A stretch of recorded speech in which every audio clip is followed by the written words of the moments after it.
All right, ladies and gentlemen, allow me to introduce you to a true master of entrepreneurship.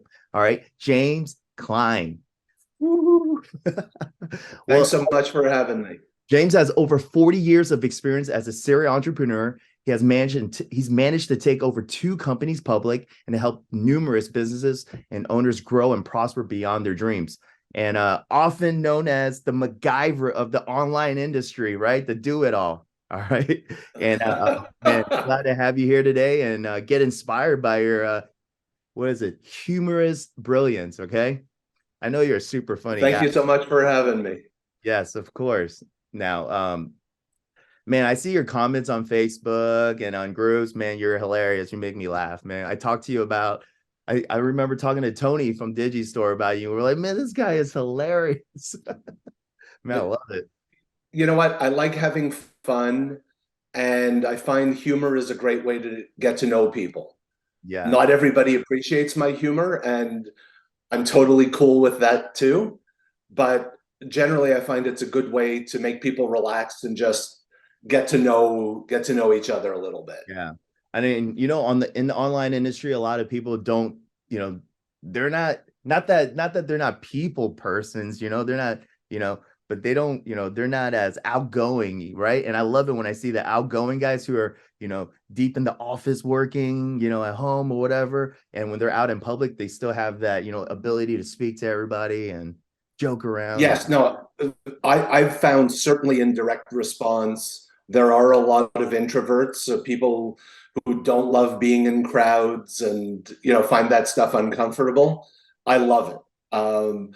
I'm old, but I can hang till 4 in the morning and be out with everybody, having a good time, just getting to know people. So it's something that I sort of taught myself how to do when I was younger, Mhm. and I'm comfortable literally talking to anybody, somebody who started in the industry 5 minutes ago who knows nothing, or somebody who's been doing this longer and is more successful than I am.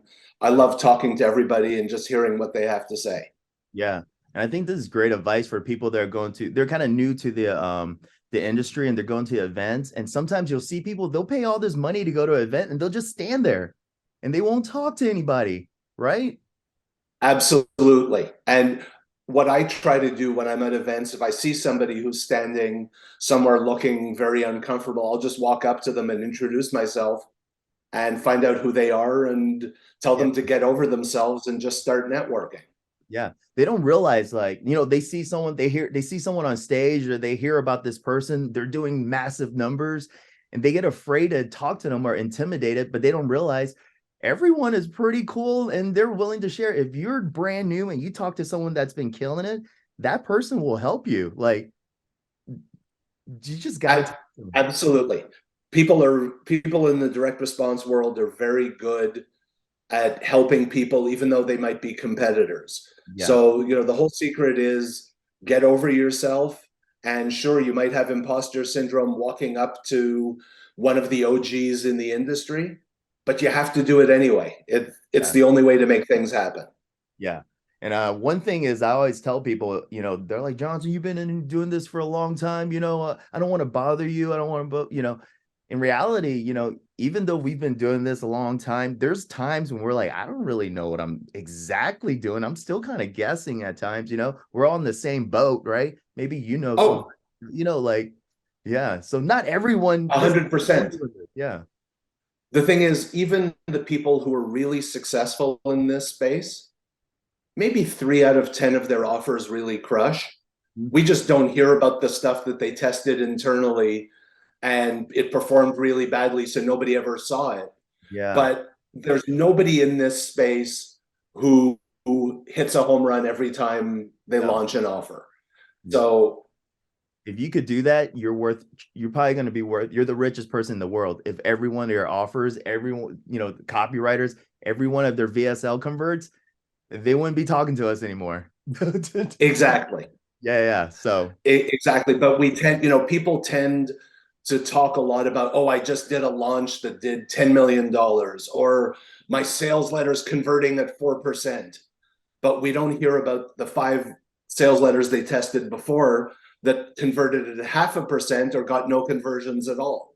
For sure. So I take every number that's thrown around in this industry with a huge grain of salt, because everybody throws numbers around and there's no way to validate any of the numbers, right?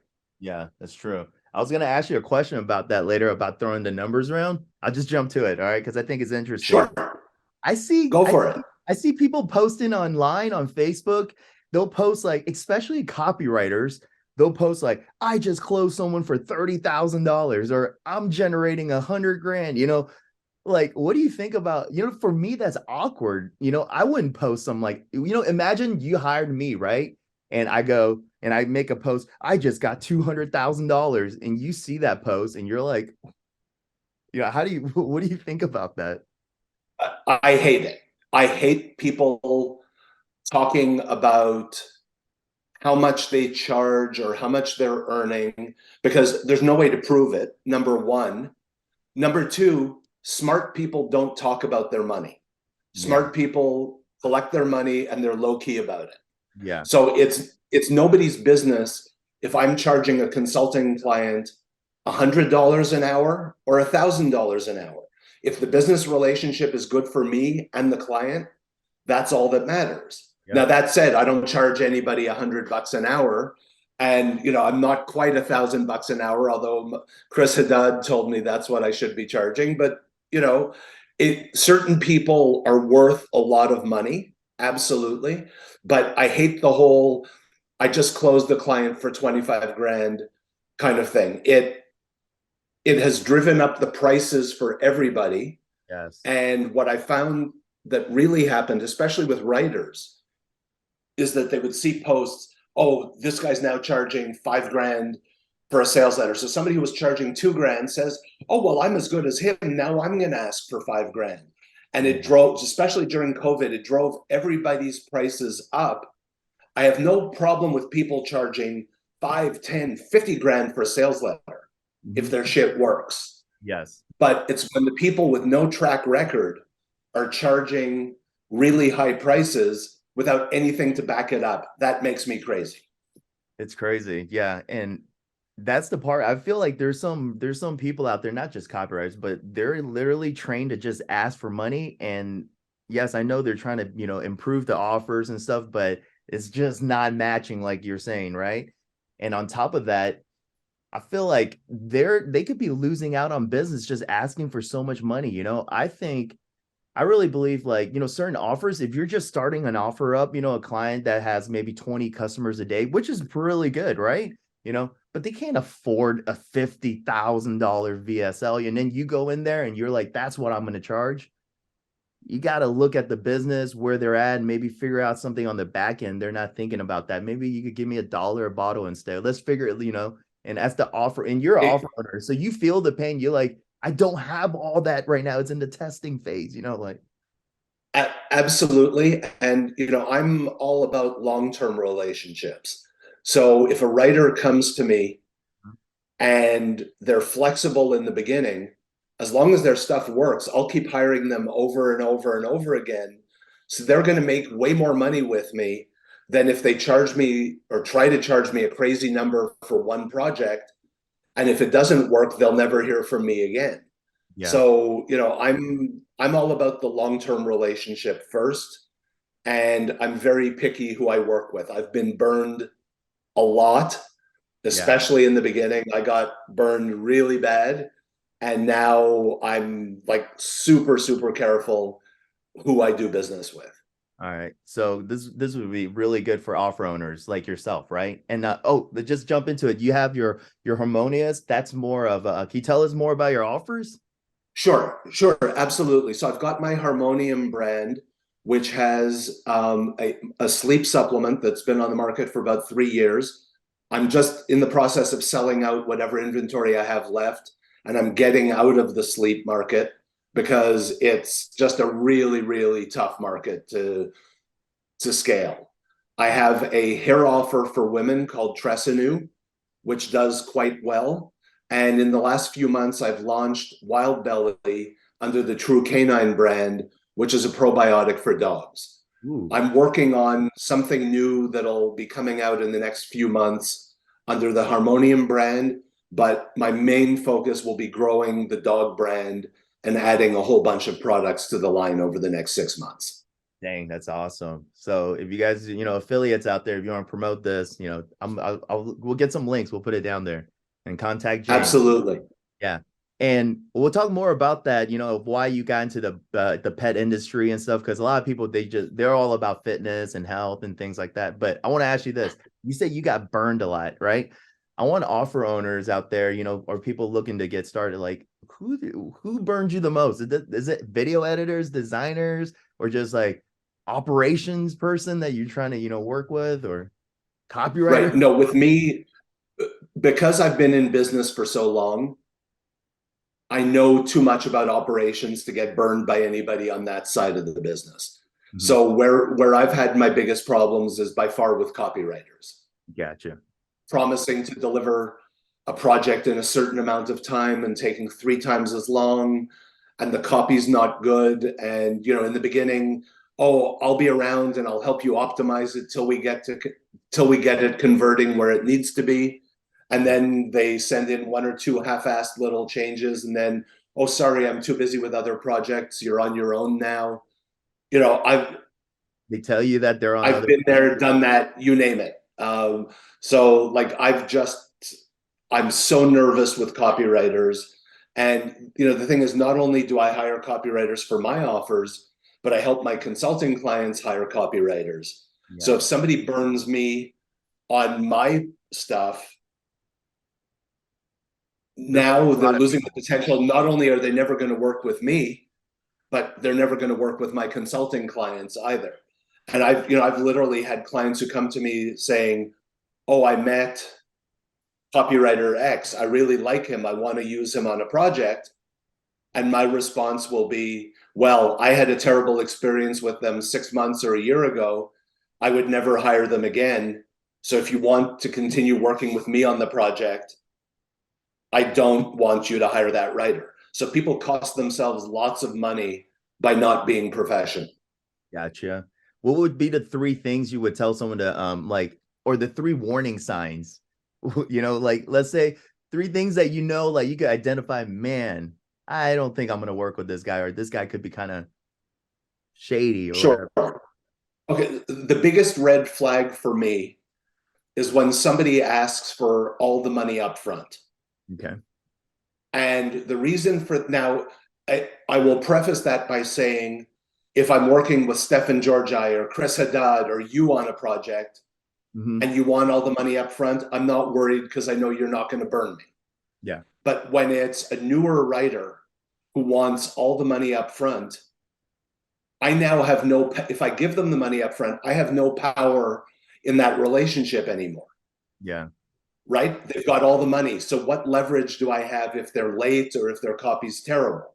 It's true. So the only way I work with writers, whether it's email writers or Facebook ad writers or long form copy, is a third when I sign the contract, a third when I see the first draft, mm-hmm. and then a third when everything is approved and up and running and tested. Awesome. And anybody who will not work on those terms makes me nervous because they need the cash too much. And quite often it's because they're living the Airbnb lifestyle where they're in Cabo 1 week and Colombia the next week, and then they're flying to Spain or wherever. So they want my money up front because they have to pay last month's Airbnb and credit card bills and all that stuff. I'm not a bank. I'm in business. Cash flow is just as important to me as it is to whoever I'm working with.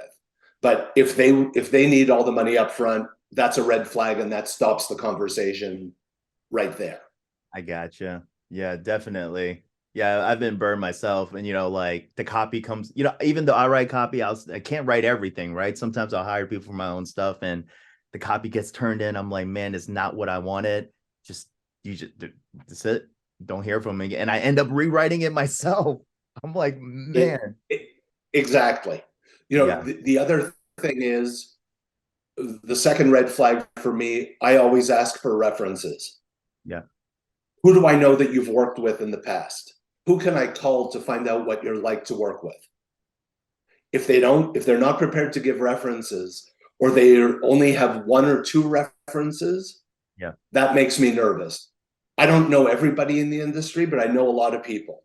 Yeah. So if you're only going to tell me about the one or two good experiences that people have had, but you're sort of filtering who I can talk to, then that makes me nervous as well. Gotcha. All right. What's your third thing? And That's then, and then the other thing I do, I'm lucky I've got a great network of friends in the industry. And, everybody talks, right? So if I hear about a writer, and, I'll reach out to Amber Spears, I'll reach out to Stefan, I'll reach out to Chris, I'll reach out to the people at ClickBank. Hey, what do you know about this writer? What do you hear? And quite often, what you hear is not very good. So, I put a lot of research in. I just don't randomly hire somebody and trust them to deliver. yeah. I like how you mentioned Chris, Amber, and them. They'll tell you the truth. Yeah, because they're OGs, right? Yeah. Not only are they business contacts, but they're friends. And to me, the friendship is more important than the business side. But everybody knows everybody. So if Amber's heard something bad about somebody, or Chris or Stefan or whoever it is, then why would I don't need to be somebody's guinea pig. Yeah. Gotcha. Also, I did hear, I want to say some stuff from the copywriting side because I do the copywriting also, right? I remember Chris was telling me if you're a copywriter and you're working with a newer client, so this is like the reverse end, the opposite end of the spectrum, and they want to pay you with, your amount with a credit card and stuff, you should also be watching out for that because that offer owner might not have the money to flow. So they're paying with the credit card and then they expect the copywriter to convert on that first copy. So it's like kind Right. of playing both sides, So yeah. But one thing Absolutely. for I copywriting, have no, I have no problem paying cash for stuff, but I have to know who I'm working with and be comfortable that I'm not going to get burned. gotcha. Yeah. For sure. That was awesome. All right. I want to ask you some other stuff. So you've been an entrepreneur for a long time since I think you said 23, 24. I started my first business at 23.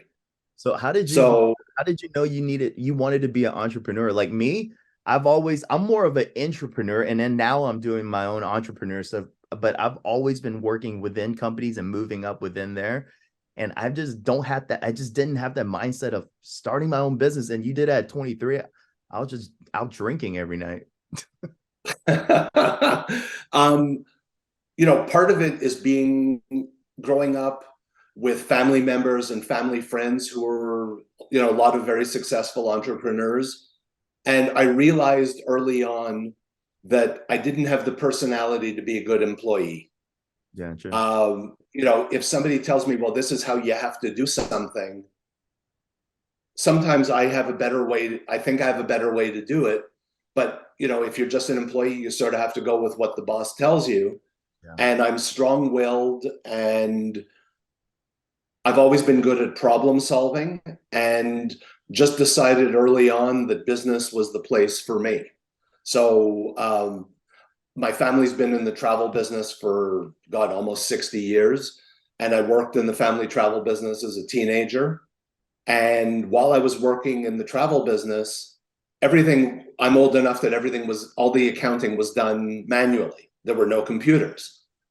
And I had taken some computer programming courses in university and took a liking to it. And on the original IBM PC, I built an accounting system for the travel business Whoa. and eventually said, you know what, I've got something here.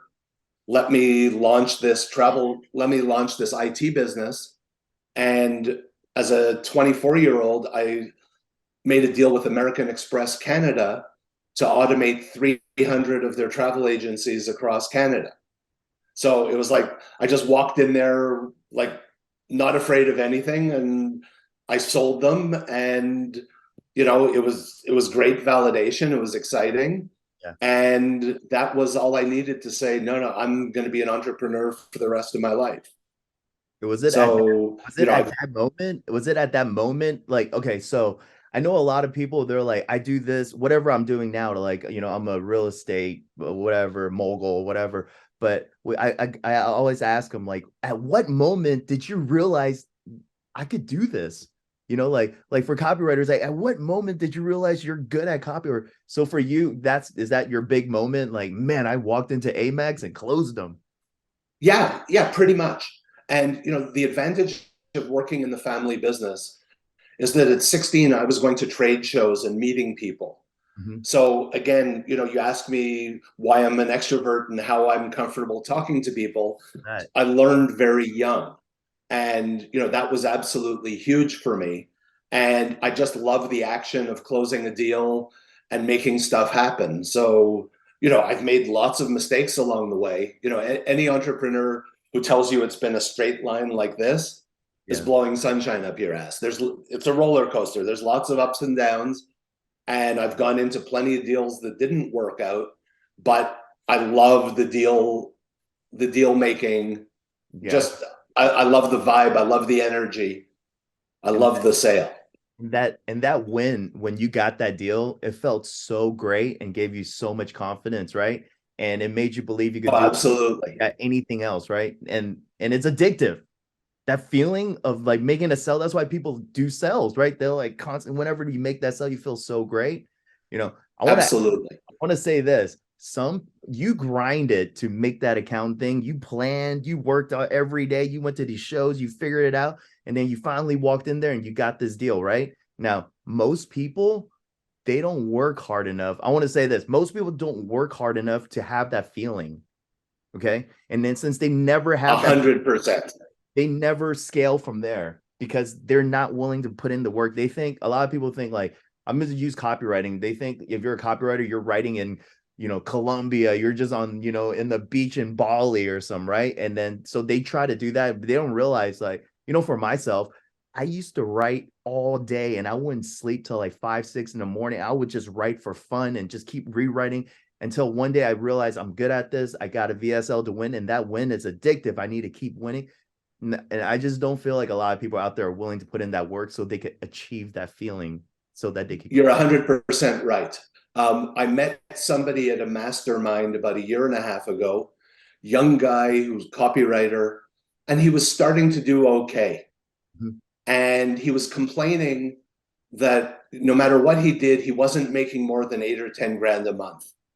So my first question to him was, how many hours a day are you working? Mhm. And he said, well, 2 or 3 hours a day. And my response was, fuck you, dude, work harder. Like, For real. if you can make 8 or 10 grand a month working only 2 or 3 hours a day, great. Now grind, get more clients, and double what you're earning or triple what you're earning. Yeah. But everybody sees, they want all the glory, they want the toys, they want all the bullshit that comes with it, but they're not prepared to work hard to get there. Yeah. And then once you start winning, all the toys and stuff like that, like all these crap, all this shoes, all this is like kind of not meaningless. They're kind of cool because it brings back like memories that I couldn't buy shoes when I was a kid, you know, Right. like you just that winning feeling is worth more than all that. The confidence of just being able to walk somewhere and know, like, I could do this. I'm one of the top guys to do this, but I put in the time and you did. It's worth more than all that other stuff. Absolutely. Everybody's looking for a shortcut. Yeah. They want the success, but they're not prepared to put in the work. No. And the best example of that is the first time I met Chris Haddad was at Laura Catella's Diamond Day. Yeah. And we're at a party at Laura and Stefan's house one night. And Chris walks up to me and he's literally, you could see steam coming out of his ears. And I said to him, what's wrong? And he said, this kid just walked up to me and asked me how to get clients to give him a percentage of sales on the back end. And Chris said, I said to the guy, well, how long have you been writing and what have you accomplished? Well, I've been writing for about 6 months and some of my emails do okay. I've beaten some controls.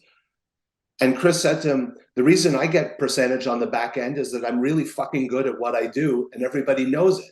What have you accomplished to allow you to get royalties on the back end? The point being, get really fucking good at what you do first. Yeah. So that's, everybody wants the shortcut. They all want to charge the big amounts. Everybody's an expert today. They all think they know everything. And Yeah. all they're doing is swiping somebody else's copy. Like, you read the top 20 offers on any affiliate platform right now, all the copy looks the same, right? Yeah. It's basically the same structure. It's the horror story. It's somebody who ended up in an ambulance or in the hospital and they were going to die. And then there's a miracle ingredient, and all of a sudden they lost all the weight and they're fine. Yeah. Don't forget they Yes, went it to works, Africa but or Greece. or Africa or the Amazon or Asia. But like, guys, innovate a little bit. Don't just regurgitate the same stuff that everybody else is doing. Show that you have skill. Show that you're good. You know, that's what makes me nervous about AI with copywriters right now, Yeah. because I think they're going to be 15 or 20% of the copywriters who will learn how to use AI properly Yep. to get a really good finished product. And the others are just looking for shortcuts to get their stuff done faster so they can spend more time on the beach or more time doing whatever it is they do. Yeah. So, you know, my number one bit of advice in whatever business, get really freaking good at what you do. Yeah.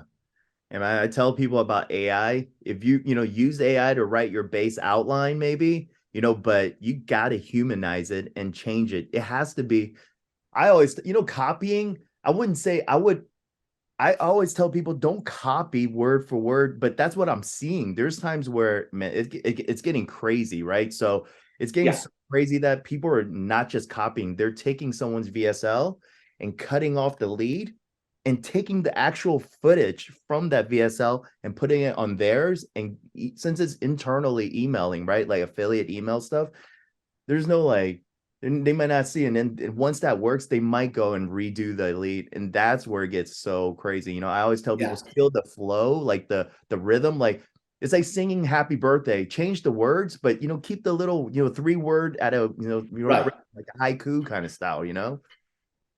Gosh. exactly. Yeah. But everybody looks for a shortcut. Nobody's prepared to put in the work. Yeah. And I feel like, I write a lot of more like, more cold traffic stuff. I'm kind of biased. I'm more of like a cold traffic guy, right? And I feel like in cold traffic, you do have to invent at the same time while you're looking at your competition and making similar hooks and stuff like that. But you do got to innovate. So, because, if you have the first good, like in emails, if you have that first really good swipe that's different from everyone, everybody wants to send that out if it's working. And they're not doing that. You got to copy and innovate at the same time. You got to kick out both. Exactly. Yeah. And that's why I will never write a line of copy. I'm good. I can read copy and know what's good. Like, I Yeah. just saw the sales letter you did for Oh, magnesium. Plurality. Yeah. Yes. Yeah, the letter's great. You like I it? could never do that, but I can read a letter and know if it's good or not, and if it's going to convert. Yeah. But I'm not a writer, so I can't sit down and bang out 5,000 words for an offer. It's just not me. It's crazy. It's, man, just starting to, some people are, man, defending the copy side, right? Writing a VSL is someone coming up to you and saying, I need you to make me millions. So Right. here's a blank piece of paper. I'll see you in 2 weeks, okay? 3 weeks. And you're like, you don't know where to start. It's just like preparing for a marathon, you know? Exactly. Yeah, yeah. But Very much so. like you said about writing like 5,000 words, like when I'm writing, I do have the whole logic script in my head, like the template. But the mess is after I put it down, I reread it and I'm like, the flow's not right. And I have to take chunks and remove it. And man, it just gets, Right. yeah. Yeah, that's a Yeah, comp. but you've put years into learning how to do this. Yeah. The new writers want to learn all of this in 3 months, and you just can't. Man, I used to write line by line. I remember I took John Benson's VSL and I would write one sentence and I would condense. I did this where I would condense two of his sentences into one, but I wanted to make it really clear. So I would do this into his down the whole entire VSL. And man, it really helped me to write better sentences, right? And more clear, sharper, shorter. And I would tell other copywriters to do that I'm coaching, whatever. They won't do it. It's just so No, just give me the template. I'm like, this template is just you still got to fill it in. Gosh. exactly. So, everybody, or a lot of people have become coaches now, Mhm. and they're training newbies on the same bad habits that they have. Like before you can be a coach, you have to be really damn good at what you do. Yeah. So when I see somebody who's been writing for a year and all of a sudden they have copy cubs and they're doing weekly calls and stuff, what have you accomplished? What gives you the right to teach other people? Yeah. I feel like those guys That's are, just me. I'm very cynical. you're good. I feel like those guys that, write for a year or two and then they're already experts in coaching. They're really good. No doubt. They probably had some stuff that convert, but they were really good for that. This, what do you call it? Like, in the 90s they had a certain fashion style. In the 2000s they had a different fashion style. But there's a core fashion style that the real designers know. But there's Right. certain designers, they're only good during that little time frame, and they're good for that style. It's like a fad, right? Exactly. Yeah. It's a Exactly. Because everybody swipes everybody else's copy. So the minute there's a new structure that works better, they're lost. Yeah. And okay. So one thing, so the viewers that are writing copy or they're in affiliate marketing or ads, writing from templates, I'll tell you this. If you're writing from a template that everyone's using, which most affiliates are using, which is that did you know your diet or did you know your belly fat has nothing to do with fat or eating more? It has everything. Dr. Discover shocked the world. The industry's going crazy. Click here, whatever. That same script. If so many people are writing from that same script and then they're on top of that using AI, so they have similar wording, plus they're Right. using stock photos from Shutterstock or Canva, whatever. So a lot of their ads are really similar. And what happens is that if my ad gets a violation on Google and it gets turned off, and you submit your ad, even though it's a totally different niche, they could see that, the algorithm or the bots, they could see like, whoa, the visuals are similar, the way of writing is similar, and they could flag you too. So you really got to come up with new templates and break it. Yeah. Absolutely. Deliverability right now is terrible. Yeah. Everybody I speak to in the email space, it's just getting harder and harder to inbox. So Yeah. much stuff is going to spam right now. It's really tough. Dang. Crazy. I always believe in emails. Man, you got to write the short ones, the sales ones, the long ones, fill them. But yeah. Yeah. I always try to put content in there. Yeah, and if you're an affiliate, don't just take the swipe that the vendor gives you. No. Take the swipe, but then customize it a little bit so that you don't have 1,000 affiliates all sending the exact same email swipe, because Google and Microsoft will catch that in a second, Yeah. and your swipes will burn out very quickly. And if you know your list, the wording needs to change a little bit because the people that went on your list, they might speak a little bit differently. So yeah, adjusting it. Exactly. All right. So you took two companies public. Were those supplement companies? Were they in the health industry, or was it part of that accounting setup you did for traveling? No, they were both actually in the supplement business, and timing is everything. I first got into the supplement business in 2001.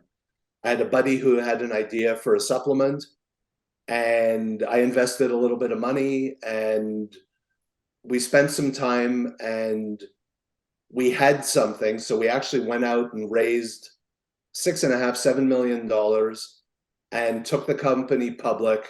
It was good for a while, but what people say, oh, I want to go public. There's so much money there.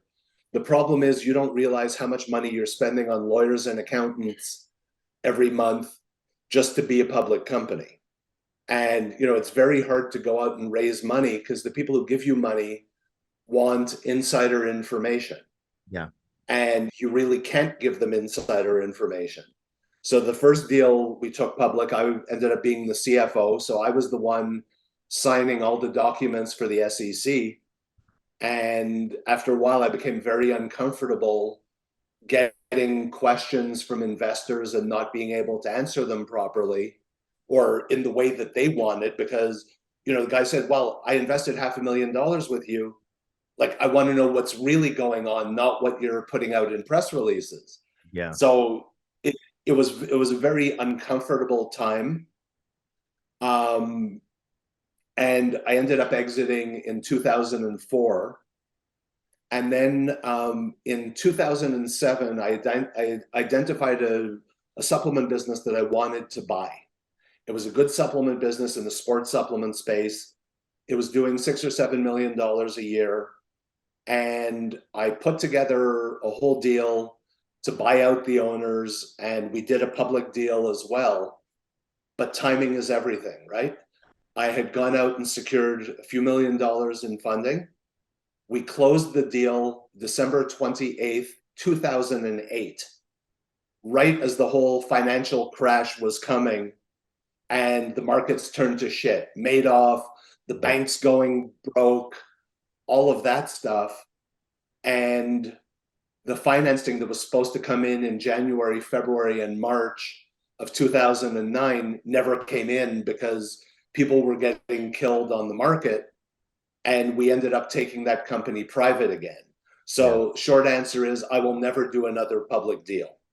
It costs hundreds of thousands of dollars for lawyers and accountants.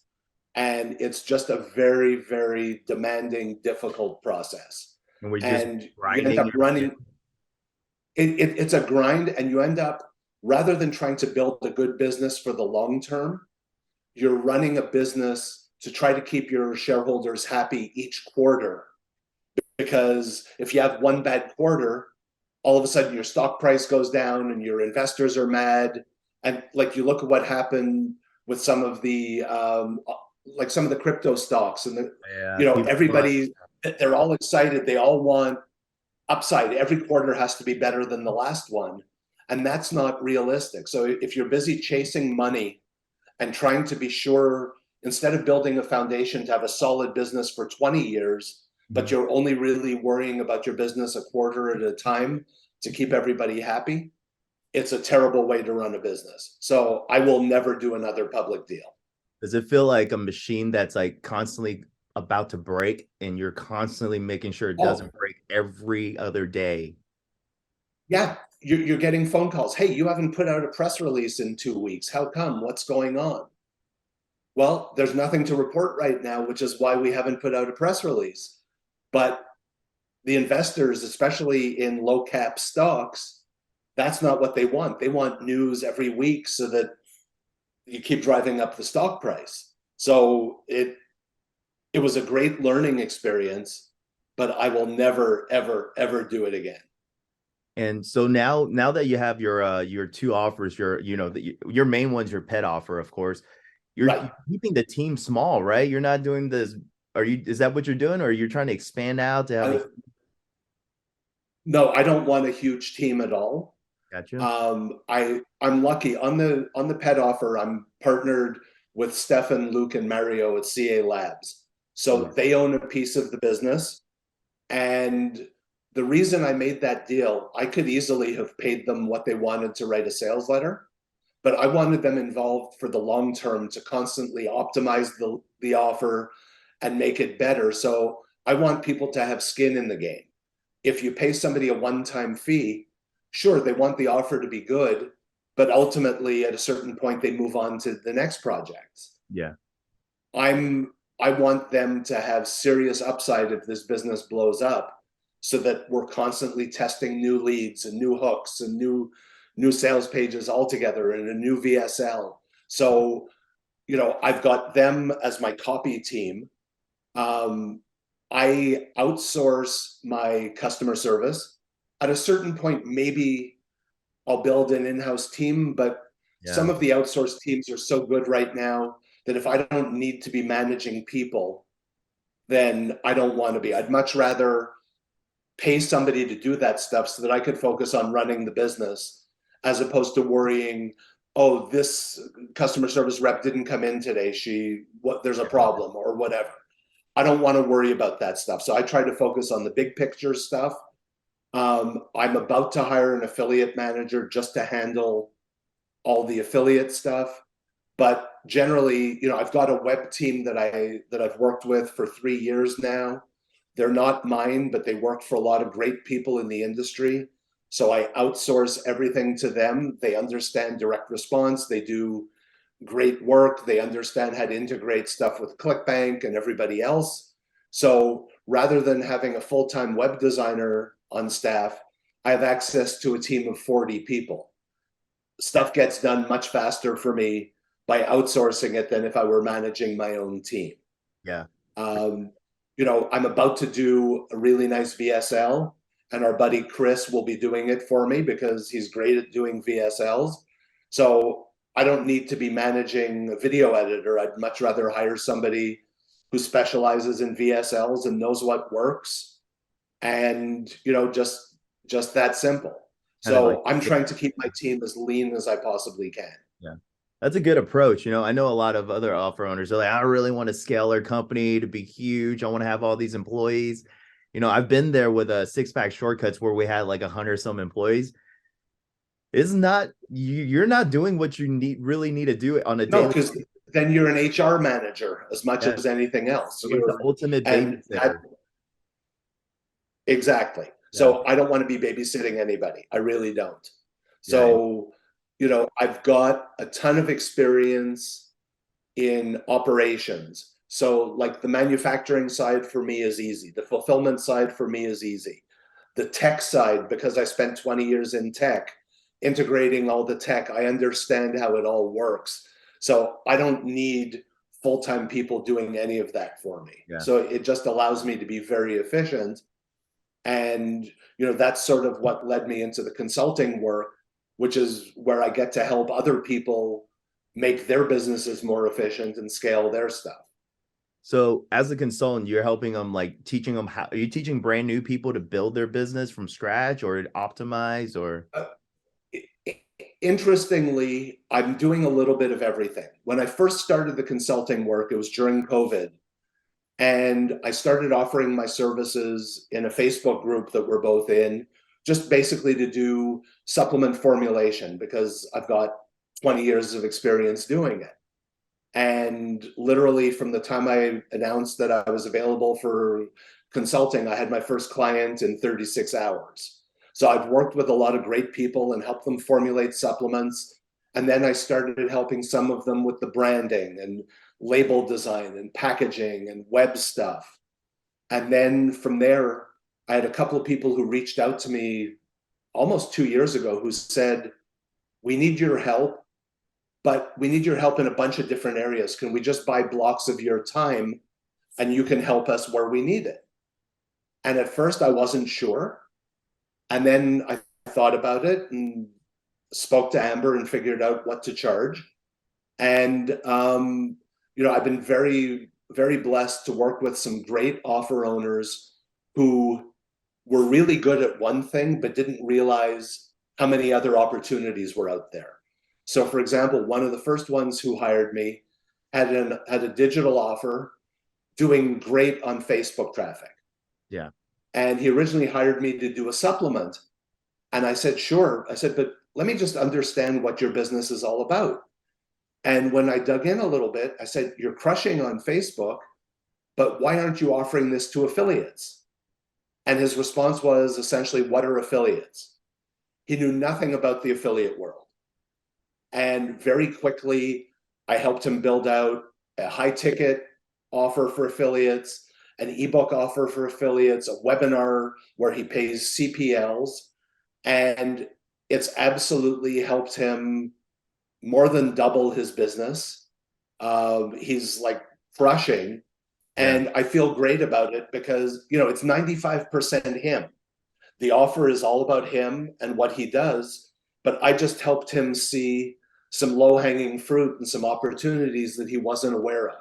Yeah. And I guess with all my experience, sometimes I can look at something a different way and say, okay, you're doing great here, but what about all this other stuff?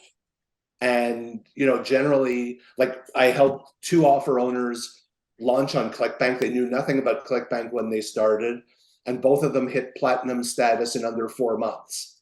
Whoa. So, for a first-time offer owner, it's pretty cool, right? Like, I'm No, that's happy like when amazing.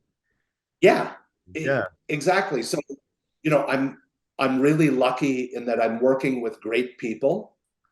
We discuss stuff a lot, and I don't just tell them this is how it has to be. We have a discussion and we share ideas and we formulate it, we pull it all together. And luckily, I have a great relationship with the team at ClickBank. So we're able to get stuff onboarded very quickly, and they're very helpful in the whole process and giving advice as to what the offer should look like. And then I try to leverage my relationships and make introductions for these offer owners to people who can promote their offers. And generally they've done great. So it's fun. I like it a lot. Dang. So when you heard your client say, what is affiliate marketing? You were like, let me show you. You're It, like, it, boom, I'm gonna scale them it, down. yeah, exactly. And like a bunch of them are in the practitioner space. Yeah. So most practitioners are not marketers. No. They're really good at being an osteopath or a naturopath or whatever, but they don't know a lot about how to sell and how to grow a business. No. So that's where I can really come in and support them. Some of the other people I've worked with, like one offer owner had a supplement, and it was his first entry into the supplement business, and he got some horrible advice and ended up with a product that was costing him 3 times as much as it should. And I said to him, with your current cost of goods, you're never going to be able to scale this business because your product is just too expensive.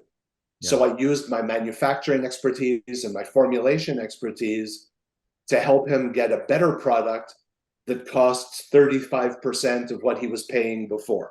Yeah. So, like You just increase his sales margin. are great. Yeah. But if you have no margin, it doesn't matter what your top line is. Yeah. So now his margins are good, and he's just in the process of launching his new and improved product. And, I'm confident that he's going to scale like crazy too. So, it's a lot of fun. And then, okay, so what made you get into the pet industry instead of just getting out of the human industry? Um, a number of reasons. I don't know if you've ever heard Lee Richter speak. I'm sure you have, because she speaks at a lot of Oh, yes, I've marketing heard. events. Yeah, So, she's an expert in NFTs and crypto, but she and her husband own 300 vet clinics, and they're just in a bunch of different industries. And we were having a conversation. It might have been a Copy Accelerator last year. I don't remember exactly where. We were talking, and she said the difference between human supplements and pet supplements is that with human supplements, you're selling from a place of fear. If you don't change your lifestyle, if you don't buy this magic pill, you're going to die. Mm-hmm. Pet owners, you're selling to them from a place of love. You love your dog so much that you want it to live as long as possible and be healthy and have a good quality of life. I personally don't like fear-based marketing. I know it works, but I'm not comfortable making very aggressive fear-based stories around supplements. Yeah. It's just not me. In my 20 years in the sports nutrition business, I sold to people who worked out. Now, it's easy to sell to somebody who's working out because they're already in the gym. Chances are their diet is relatively clean. So if you give them a supplement that helps them perform, it's great. Yeah. Direct response tends to be an older customer who doesn't want to change their diet, doesn't want to change their lifestyle, Mm-hmm. and they're essentially looking for a miracle in a bottle. Yep. I still want to drink my 2 liters of Coke and eat a bag of potato chips every day, but if I take 4 of these capsules, I want to lose 30 pounds. I'm not comfortable selling in that market. Yeah. I'm just not. People are getting more and more aggressive with their claims, and it scares me. Yeah. And the best lesson I was ever given was from Brad Howard, who's one of the smartest guys in the industry by far, who said, never screw with old people. Yeah. So, when you're selling direct response to older people, you have the potential to end up with FTC problems or everything else because these people are looking for a miracle. Yes. Dog owners love their pets, sometimes more than they love their kids or themselves, and they'll do whatever they have to do to take care of their dogs. For sure. So I'm a dog owner. I love my dog. And I said, you know what? I'm just way more comfortable in this space. I like what it's all about. It's way less competitive. You go onto any of the marketplaces and there's 300 diet offers or 400 diet offers or blood sugar or blood pressure. Pet is way less congested. I also think it's a better e-commerce play. You know, Yeah. the thing with some of the health supplements in direct response, they're fine for direct response, VSL, long TSL, but you can't really make them work on an e-commerce market because the offers are not branded. They're more, here's my weight loss product, here's my blood sugar product, whatever it happens to be. That's not a brand strategy, that's an offer strategy. E-commerce is much more about brand strategy. And I like building brands. I did that in the sports nutrition business. So that's what I'm trying to do now in the pet business. Yeah. Man, that's really good. I do myself, I don't like all that, the dark fear, you're gonna die. Grandma fell down the stairs because she can't this happen. Yeah. Yeah. That's why Right. So here's a perfect example. How many pairs of Nikes are behind you? I don't know, 50, 60, maybe. Okay. So Nike is a brand. Yes. You've bought into Nike as a brand. You love Nike as a brand. Yep. That's an e-commerce strategy, right? You go on to a Nike Shopify store or Nike.com or whatever, and you buy shoes. Would you buy a pair of Nikes after watching a 45-minute VSL about the Nikes? I wouldn't watch one. Yeah. Okay, that's my point. Yeah.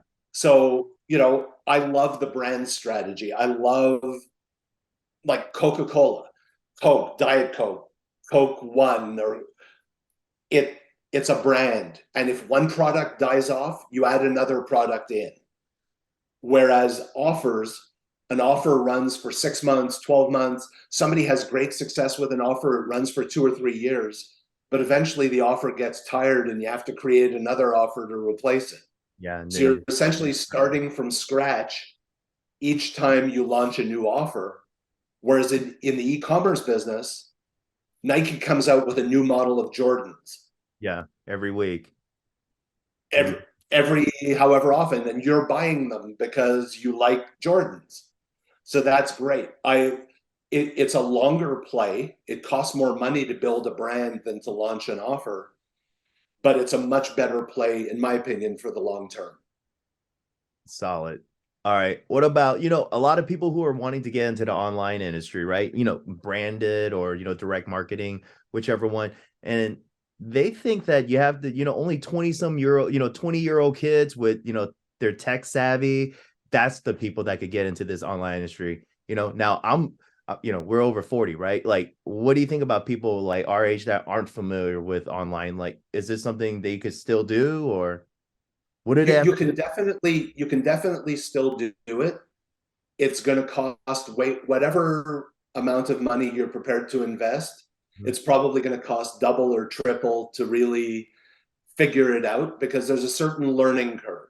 Yep. How many people launch an offer and the first version of their offer is successful and they hit it out of the park? Rare. Very few. Yeah. Right?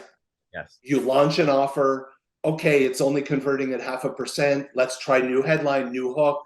So you might modify that offer 5-6 times and spend $20,000 or more on traffic every time you launch a new lander or you change something.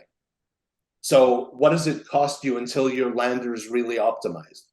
100 grand in testing, maybe more. Never mind what you spent to write the copy, build the page, produce a VSL, get the product, whatever. So it's a longer and more expensive process than people think. Yeah. I've only seen one offer owner from day one on their first offer absolutely hit a freaking home run, and that's Alex Miller with her pelvic floor strong offer, Yeah. which is a digital offer for women with urinary incontinence. And she's lucky. She's got a great team around her, and she's coached by Emily Lark, who's one of the smartest people in the industry. So Alex launched her offer and it crushed, and she went to ClickBank diamond status from zero. She caught the lightning, but that's one person in all my years in this space that I've seen on their first offer, on the first iteration, smash it out of the park like that. Yeah, a lot of people don't realize all that. I'll talk to, people who are like, hey, I'm looking to get on the online. I want to start a new offer. I have a great idea. My supplement's amazing already. I already planned it out. It's gonna work. And I'm like, slow down, like Yeah, I'm actually, and then they'll tell me this. They're like, I'm actually gonna write my own copy, because my supplement is so good, it's just gonna sell. And I'm like, I don't think it works like that. And I would tell them this might be interesting to you too. So back at our six pack day, whenever we launched a new program, we would have like 15, 20 YouTube ads written. Okay. And then on top, different ones. On top of that, I would write a VSL. Our chief copywriter, our head copywriter would write one. Our CEO would write one. We would have 3 different VSLs with each one with 2 or 3 different leads. So you have like 10 versions to launch, right. because we can't afford to not be successful because we have a team of 100 people. So they don't realize. But you also had the cash, but Six Pack also had the cash flow to be able to invest to produce 10 VSLs and Yeah, test them all simultaneously. they don't realize it costs like almost like with all the video editors, the shooting, the different VSLs, paying the employees. They don't realize it costs like $400,000 to get all that stuff up. But they're For thinking, sure. Plus, then you pay for traffic to yeah, test it. they have no idea. They're not thinking about all that. So, I mean, what would you say? How long would you say it would like? How long did it take, for you, for the pet offer to start converting? How long do you think it took you? I know that you're working Um, on, you have like the well, top copy guys, so it must have like right. excel. Yeah. And it's been good from day one. It's still not where we want it to be. So Stefan's actually writing a new letter right now. I don't try to hit home runs. I'm Yeah. too old to swing for home runs because you strike out a lot. So I try to hit singles and doubles. Gotcha. So the pet offer is going well, but my sleep offer, it took me well over a year to start getting it converting at any decent level whatsoever. And sleep is just a tough space. But I was really new to direct response. Mhm. So I knew nothing about working with affiliates. I had a ton to learn. Yeah. So, if you're new to direct response and affiliates and all that, it takes you a year to learn how everything works, how to work with affiliates, how to buy email drops and do your own testing before you give it to affiliates so that you have something proven to give them rather than begging people to send you some clicks. Yeah. Because you can only beg people to send you some clicks so many times. They know that the clicks that they're sending you, if they send them to another proven offer, they could make So 3 grand. How many times are they going to risk giving up 3 grand to test your shitty offer without seeing results? So you burn out relationships very quickly and then you're really screwed. So any new offers that I do now, I spend a couple of months buying a lot of email drops on a lot of different lists. We test it internally on Facebook traffic, Google traffic, etc. And only once I have decent stats, then I go to the affiliates and say, okay, on this list, it earned $2.75 a click, same demographics as your list, will you send for me? yeah. And it puts you in a much stronger position. Yeah. So for these offer owners, so now like new offer owners, they're trying to scale. Now they know it could take up to like 6 months, whatever. Sometimes it never Six scales. months to a year. Yeah, Yeah. sometimes it never scales. And they think, oh, once I build a product, okay, what about this? About going back to where, oh, I have such a great supplement. I don't need great copy or marketing. What do you got to tell those people? Because for me, it sounds biased, right? As a copywriter, marketer, for me to tell them, no, your supplement's great, but you really need this copy or you need to improve this. And they're like, Johnson, you're just trying to sell me. I'm like, you don't even have to Right. just tell, like, what do you think? No, you need good copy for sure. It could be the best supplement in the world, but if nobody reads below the fold or nobody watches 2 minutes of your VSL, it doesn't matter how good your supplement is because they're never going to learn about it. Yeah. Copy, in many ways, is more important than the quality of the product. Now, what differentiates me from a lot of people in the direct response world, I don't try to sell $3 supplements or $4 supplements because I want there to be something in the bottle that will actually help somebody achieve their results. Yep. And it's very hard with a $3 supplement where there's over $1 in cost for the bottle, the label, the cotton, the lid, packaging, all of that. Like, you have to put enough stuff in the supplement for it to actually work. Yeah. So even when I was in sports nutrition, I was building pre-workouts that cost me $9 a unit, competing with big brands who had $3.50 costs. Yeah. But as you know, with the cheap pre-workouts, you have to use 2 scoops, 3 scoops, 4 scoops to feel any effect. Whereas with my stuff, people felt the effect on 1 scoop because I put enough in each dose. So, I'm a strong believer in delivering a quality product. And that's not to say that everybody out there is selling shitty products. That's not what I mean at all. Just the difference. But it's a different approach for sure. Gotcha. And also, do you want a Kia or do you want a Lamborghini? It's two different. It's not the same discussion. It's true.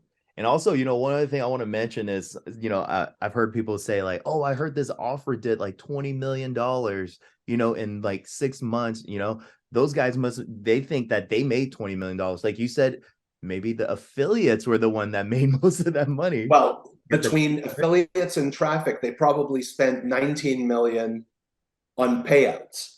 Yes. So the top line number means nothing. Yes. That's the growth. Those are just vanity numbers. Yeah. Those are vanity numbers. I'm much more about the bottom line. How much money have you made? Yes. Not what did you sell, what's left after you pay for everything. Yeah. And this is important for like, we were talking about copywriters out there asking for all of this money because they hear this offer is doing so much. Just remember, they paid out 19. If they did 20, they probably paid out 18 million, 19 to everything else. And they probably did make that profit, but that profit also has to pay whatever else they have. Yeah. So exactly. So you really got to think about that. Yeah. I know it's almost out of time in a little bit, but let me look up one other thing I want to ask you about. Okay. Sure. AI. I want to ask you about AI. Yes. Okay. What do you think about, okay, how much of, with your offer, how much are you using with AI? What do you think about copywriters? I know it's getting dangerous with copywriters just using AI. Like, what do you think about it? And it's helpful. Like any other tool, a certain amount of people will learn how to use it properly. And those are the people who are going to be very successful. So for example, I just saw you at Copy Accelerator. Yes. And Perry Belcher did his presentation on AI.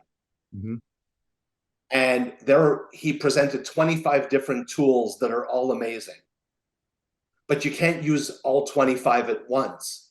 No. So you have to pick and choose, and you have to become a master of using each AI tool one by one. Like, if you look at ChatGPT, I can go in and I can generate a sales letter in 15 minutes.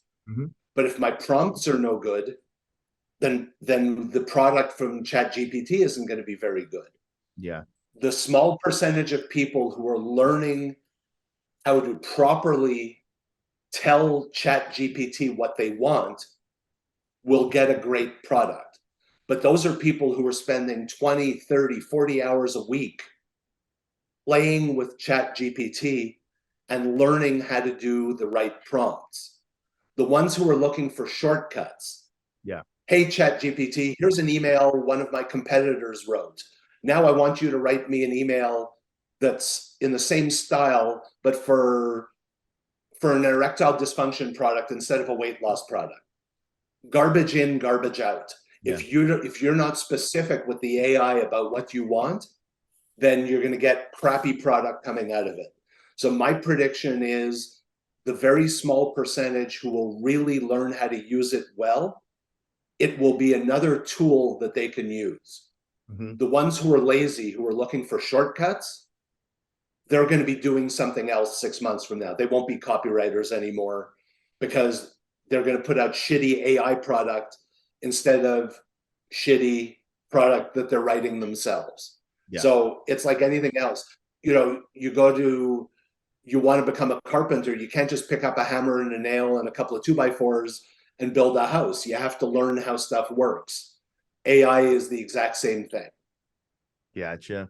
And what do you think about in the future? They're saying like, you know how you could submit, okay, so you could submit your copy in and it'll just edit a video for you because it could produce the visuals. So you can have AI Yes. write your copy, submit it to a machine where it spits out the sound, the voiceover, and then edits the video with their made up visuals. So this way you have unique visuals from anybody else. Like, what do you think about that in the future? You think that's going to get dangerous or? Well, I think we're going to see a lot of crappy videos. Mhm. But again, the people who learn how to use those tools properly can end up with great product. Gotcha. But that's going to be a very small minority. Yeah. All right. And last thing I want to ask you is, man, if you could go back and start over, I just got asked this question by a customer, client, right? If you could go back and start over and in the online industry, if you could, what would you focus on? Like, for example, like, a lot of people, I should have just become a media buyer. Man, life would have been so easy. I should have just become a list manager. Like, what core thing would you go back and learn and get to start over? Well, I like owning offers, so I would always do that. But do I think the best place to be in this industry is to be a list manager? Absolutely.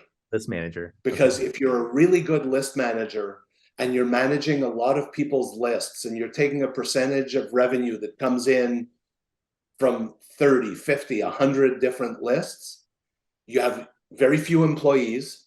Mhm. You don't have inventory in a warehouse. You don't have a big customer service or sales team. You don't have a huge tech team.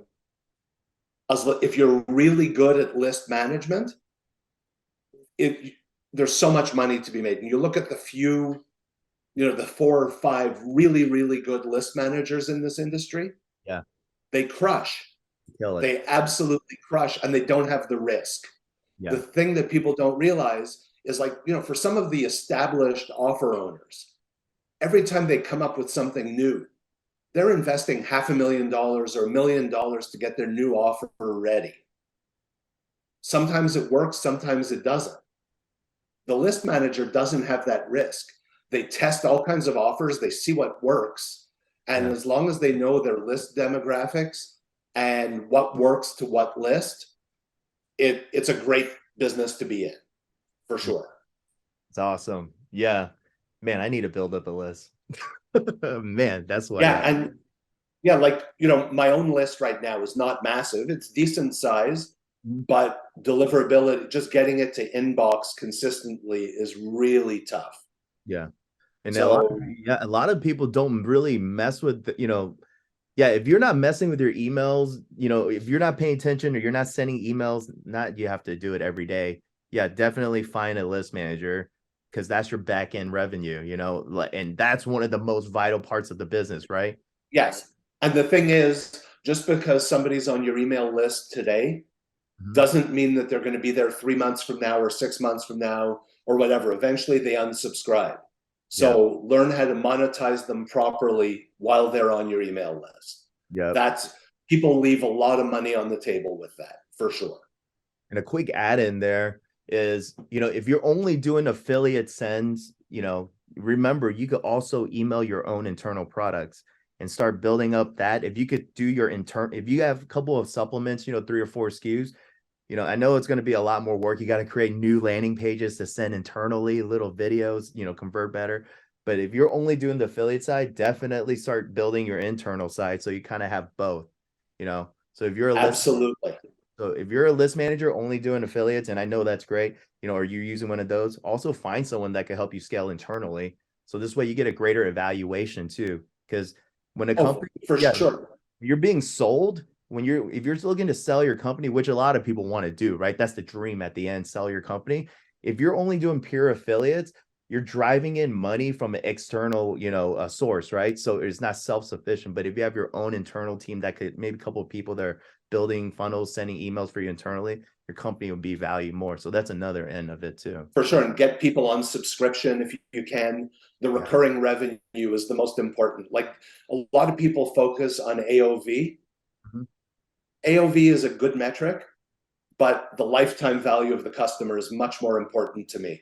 I'd rather sell somebody 2 bottles a month for a year than sell them 12 bottles on day one and never hear from them again. Gotcha. And also, are you using a phone team right now? I am not. You're not. Okay.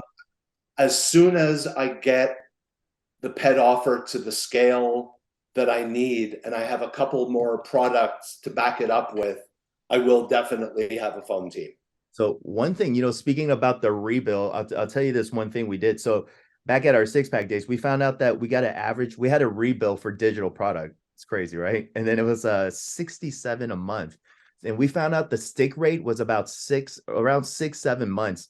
And after that, they would cancel. So we did call them, and we would, ahead of time, once they became a customer, we would try to sell them that 7-8 months, like upfront, that the expect, how much we expected them to pay. Yeah, so that's another thing. But yeah, it kind of matches you instead of just hoping that they stick for a little bit.